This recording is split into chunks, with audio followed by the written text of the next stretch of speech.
பாண்டியன் சரி, சத்திர பாண்டியன், மித்திர பாண்டியன், விசித்திர பாண்டியன் சரி அப்படின்னு பாண்டி பாண்டி பாண்டி பாண்டின்னு பேர்நாமத்தை சூட்டினாள் பத்திரகாளி. 7 பேர்களுக்கும் சரி. அதுக்கு என்ன காரணம்? பாண்டிய நாட்டில் வாழ்ந்தவர்கள், வளர்ந்தவர்கள், பிறந்தவர்கள் எல்லோரும் பாண்டியர்கள் சரி. அதனால பாண்டி என்று சொல்லக்கூடிய பெருநாமத்தை சூட்டி சீரோடும் சிறப்போடும் பண்போடும் பாசத்தோடும் அம்மை அம்மையோட பத்திரகாளி வளர்த்து வருகிறார் சரி. எப்படி ஒரு நல்ல மேலியமாய், ஒரு நல்ல மேலியமாய், ஒரு நல்ல வண்ணமாய், அழகு பிறை அந்த சத்தியனை அழகு பிறை அந்த சத்தியனை அழகு வாழனை குழுத்தி அழகு பிறை அந்த சத்தியனை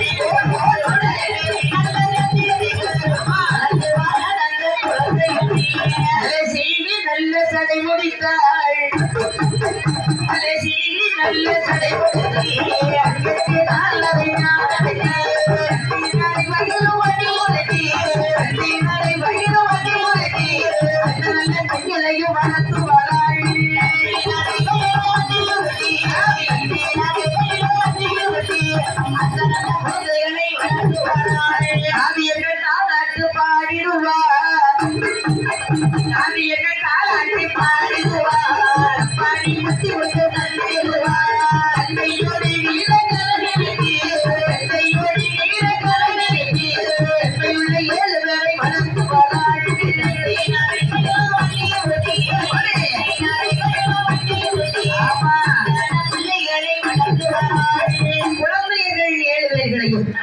நாளொரு வேணியும் பொழுது வண்ணமுமாக சீரோடும் சிறப்போடும் பண்போடும் வாசத்தோடும் குழந்தையை எப்படி வளர்த்து வருகிறார்கள்? எப்படி கண்ணீர் கொண்டு முகத்தடைத்து நகை அடங்காட்சி அறையூட்டி அந்த காலத்துல சேனைன்னு ஒண்ணு போட்டுவாங்க. ஆமா, பிறந்த உடனே. இப்ப உள்ள சேனை யாருக்குமே வைக்கிறது இல்லை. சரி, என்ன பிறந்த குழந்தை போற ஆஸ்பத்திரியில குழந்தை வருது. ஆமா, அங்க சேனை வைக்கணும்னா நம்மளுக்கு ஊசியை போட்டு விட்டுருவாங்க.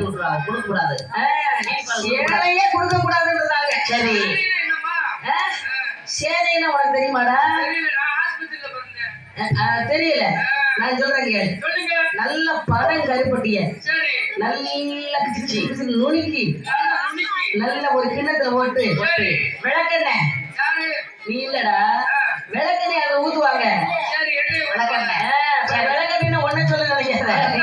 விளக்கெண்ணெய் அந்த கருப்பட்டி, அந்த நுணுக்கிய கருப்பட்டியில ஊத்தி நல்ல கொல கொலன்னு குழச்சி